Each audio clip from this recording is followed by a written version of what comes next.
Salut! Alors, comme promis, je vous ai préparé un petit truc sur les vitamines C. Enfin, les vitamines en gros, mais bon, en gros, hein, on va pas, parce que sinon, ça va faire toute une liste et une vidéo qui sera avec des épisodes.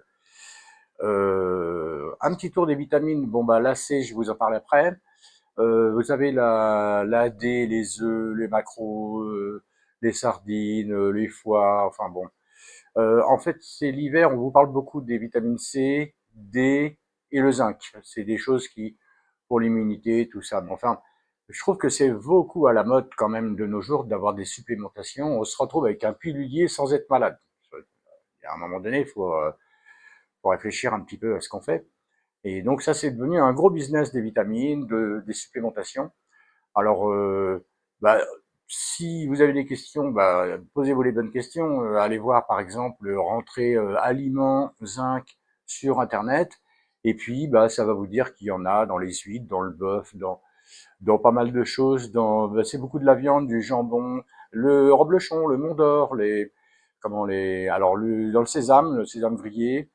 Il y a quoi? Il y a la spiruline, elle en contient bien aussi.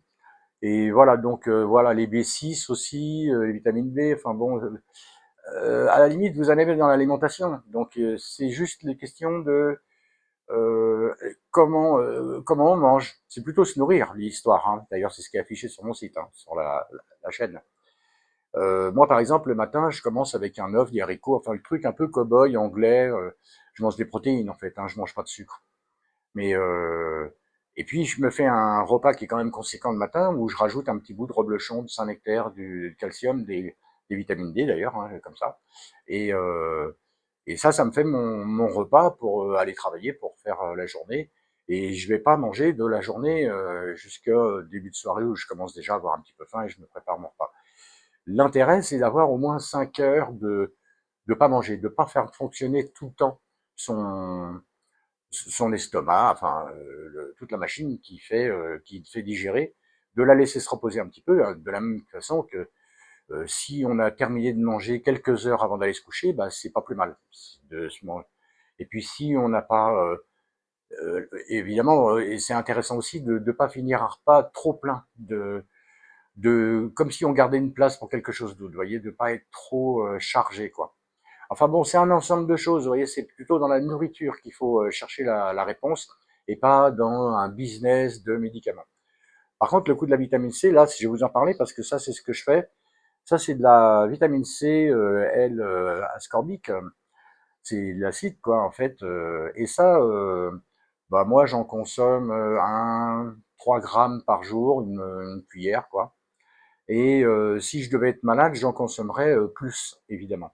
Alors l'avantage de la vitamine C, enfin la vitamine C en fait, c'est votre besoin journalier. Alors ce qui vous dit, c'est 1 gramme, c'est un peu léger, et elle est consommée chaque jour, c'est-à-dire qu'on peut pas la stocker.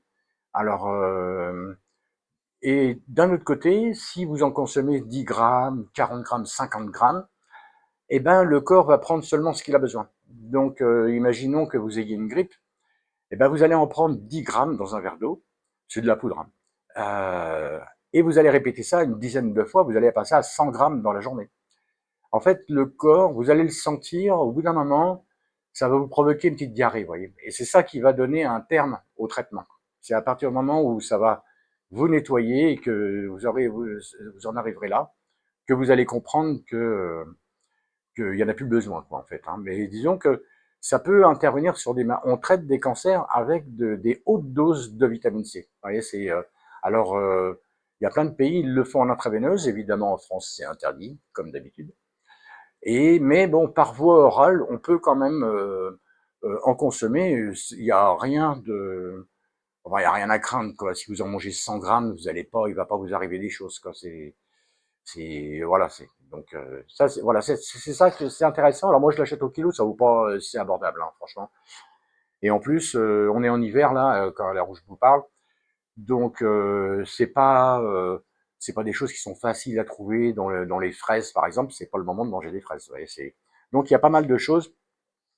Et ça, c'est un truc que je voulais partager avec vous parce que ça mérite attention. Et vous aurez peut-être dans des recherches des médecins qui vous en reparleront peut-être mieux que moi. Enfin, moi, l'idée, c'est surtout de, comme d'habitude, de partager avec vous et de vous donner des idées. À bientôt!